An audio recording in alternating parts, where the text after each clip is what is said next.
הפיגור הזה של כל כך הרבה טילים, טילי שיוט, כטב"מים לשטח מדינת ישראל, יענה בתגובה.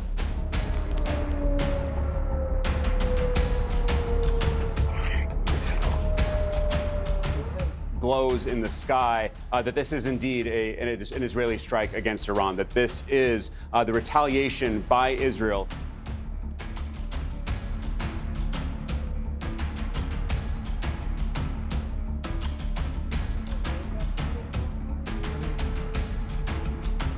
The air defense system triggered by the presence of 3 small drones that were present in that area. Other than that, nothing has happened. Everything is back to normal.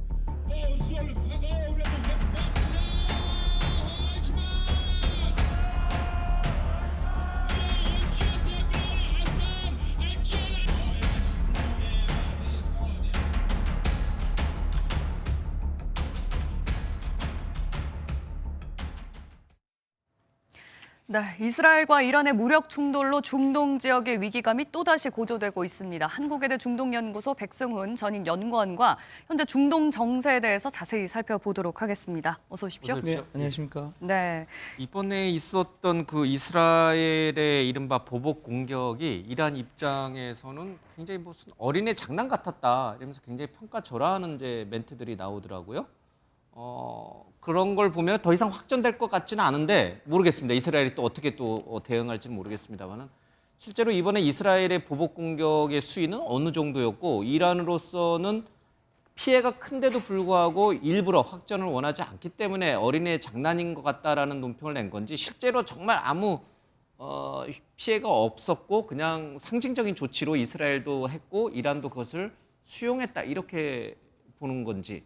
상징적인 건지는 어떤지는 좀 예. 기다려봐야 됩니다. 왜냐하면 그 이스라엘 측에서는 고통스러운 보복, 전면전이 아닌 고통스러운 보복을 감행하겠다고 이야기를 했고, 예. 근데 지금 확실히 이번 공격은 고통스러운 공격과는 조금 거리가 멀거든요. 아, 이번에 이스라엘이 공격한 거. 예, 왜냐하면 미국 측에서도 피해자는 없었다고 밝혔고, 지금 보셨지만 그 이란 공영방송 이르나에서도 피해자는 없었다고 밝혔고, 미국 입장에서도 핵시설이나 이런 데는 타격은 없었다고 다 밝혔습니다. 그러면 상당히 그 13일 그 이란이 공격했던 320여 기의 그 비행 발사체로 공격했던 이스라엘 공격보다는 상당히 약한 수준의 공격이었거든요. 네. 그래서 근데 이것이 그냥 단순히 그 고통스러운 보복을 하겠다. 이스라엘은 언제든지 꼭 복수는 하거든요. 당한 만큼. 그래서 네. 지금 이것이 그냥 첫 번째 라운드 그냥 간복인지 어떤지 그거는 아무도 모릅니다. 그래서 우선 기다려봐야 되는 그 부분이고요.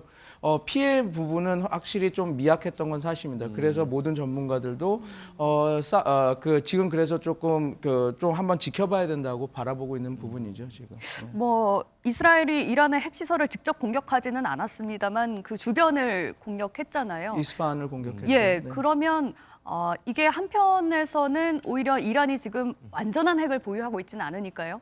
앞으로 핵을 개발하거나 보유하는데 더 속도를 낼 수 있게 하는 계기가 될 수도 있을까요? 어떻게 아니요, 보시나요? 그렇게까지는 보지는 않습니다. 지금 물론 이제 IAEA의 규정인 20% 우라늄 농축보다는 더 올려서 지금 60% 우라늄 농축을 갖고 있긴 한데요. 네. 이것이 60% 이상으로 올라가서 소위 말해서 우리가 말하는 우라늄 원자탄을 갖기 위해서는 웨폰 그레이드, 그 핵 그레이드 그 우라늄 농축이 돼야 됩니다. 그게 어떻게 되면 92% 농축이 돼야 되는데 그런 수준으로 가면 IAEA가 감지를 하고요. 네. 그렇게 되면 아마 미국은 그건 용납 안 할 겁니다. 그러면 이제 92% 이상으로 가게 되면 그때는 이스라엘도 그 지금 이스파한이 아니라 나탄즈나 포도, 그러니까 소위 말해서 농축 우라늄 시설과 저장 시설이 있는 데를 직접 때릴 거거든요. 네. 그래서 그거는 좀 위험한 선택이고요. 그리고 우리가 자꾸 그 핵 위험에 좀 벗어날 필요가 있는 게 핵 네. 물질만 있든다고 핵 보유국이 아닙니다. 왜냐하면 핵은 발사체가 있어야 되고 핵 격발해서 핵을 폭발시킬 수 있는 그런 격발 장치가 있어야 되고 그다음에 핵연료가 있어야 되는데 지금 이란은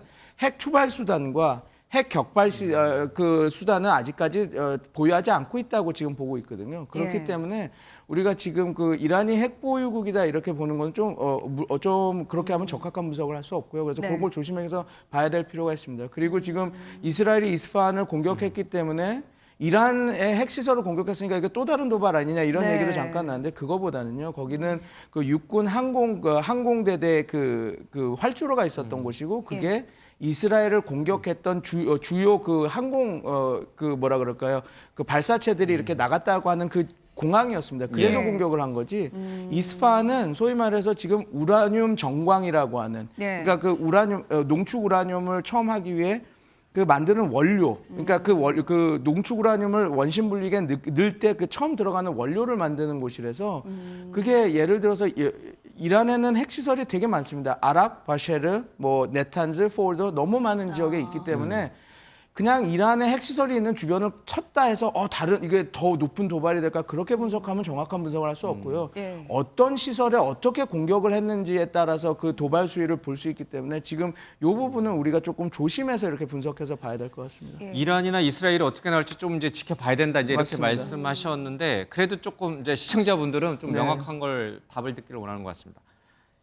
이란이 이스라엘을 공격했고 이스라엘은 고통스러운 그런 보복을 하겠다라고 했지만 이번에 이 수준은 이번에 그 대응한 수준은 고통스럽진 않았던 것 같아요. 이란한테는. 피해자가 없었으니까 예. 희생자가 하나도 없었으니까. 그랬고 이란은 여기서 멈추면 이제 여기까지는 우리가 오케이. 더 이상 이제 우리도 더 공격하거나 확전을 하지 않는다라고 이제 또 성명이 나왔어요.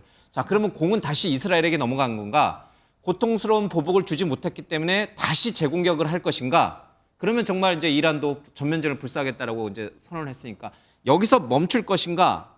아니면 이스라엘 예, 공은 다시 이제 이스라엘에게 넘어갔는데 이스라엘은 어떻게 나올까? 이게 이제 물론 지켜봐야 돼요. 지켜봐야 되지만 궁금해요. 이스라엘이 지금 공격할 수 있는 수단은 여러 가지가 있습니다. 이란을 진짜 본토로 공격을 할지 아니면 시리아와 이라크와 아니면 저기 그 이라크는 지금은 조금 다른 얘기긴 하지만 예. 시리아와 레바논이나 이런 지역의 헤즈볼라나 지금 그 시리아에 있는 그 이란 그 시아파 이란의 지원을 받는 시아파 민병대 아니면 그 이란 혁명 수비대 세력들한테 직접 공격을 하거나 거기 요인 암살을 하거나 그 시설을 타격할지 그건 봐야 됩니다. 그래서 말씀하신 대로 지금 이스라엘의 공격이 이란 본토에 대한 공격이 될지 아니면 그 후티라든지 그 지금 우리가 소위 말해서 이란을 축으로 하는 저항축, Axis of Resistance라고 하는 그 세력들에 대한 공격이 감행될지는 우리가 좀 지켜봐야 되고요. 그리고 수위는 이란의 그 보복 공격도 수위가 다를 겁니다. 본토로 공격하지 않는다면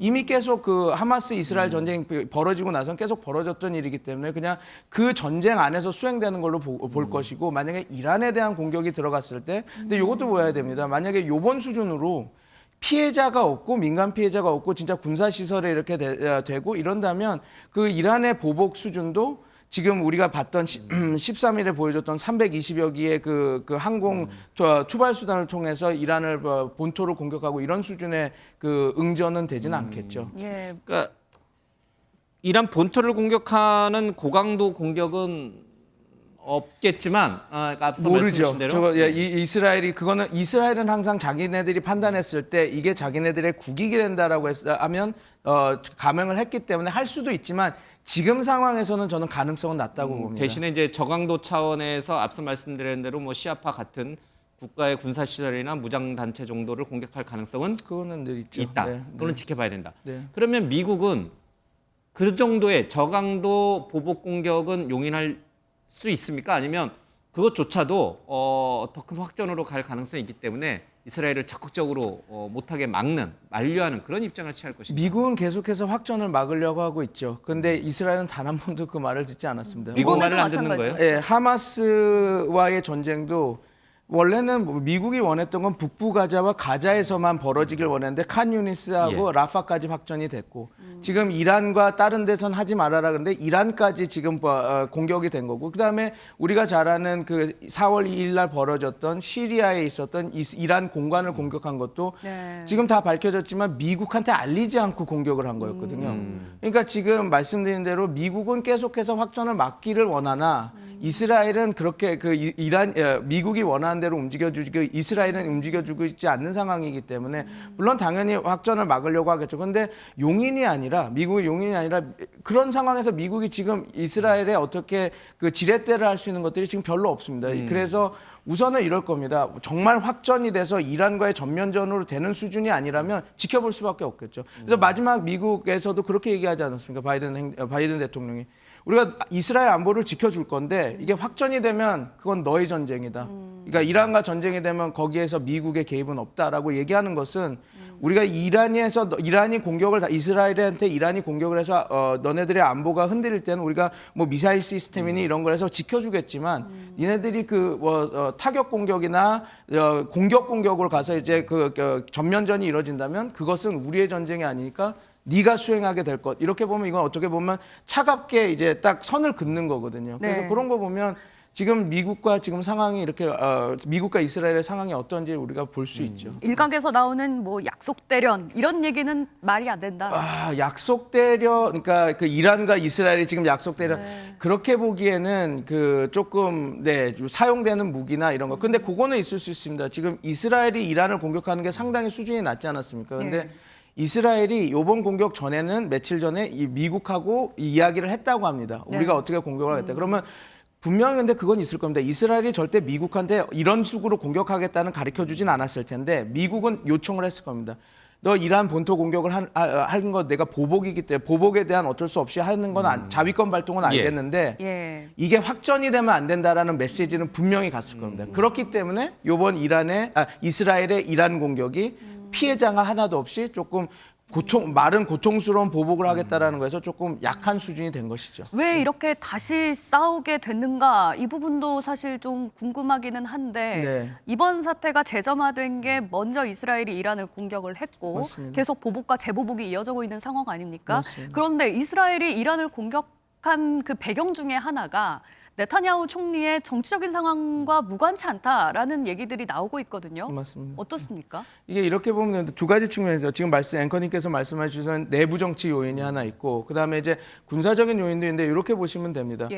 시리아에 있는 이란 다마스커스 영사관을 공격을 했습니다. 근데 영사관을 공격하는 것은 어떻게 보면 영토를 공격하는 거고 국제법 위반입니다. 비엔나 협약을 위반한 거기 때문에 이거는 나중에 국제 재판소나 이런 거에 갈 수도 있는 행위인데 이거는 네타냐후의 승부수라고 보면 됩니다. 왜냐하면 우리가 복귀해 보면 4월 2일 그 공격하기 전에 모든 국제 언론은 뭐라고 그랬냐면 이스라엘아 확전 그만하고 정전해.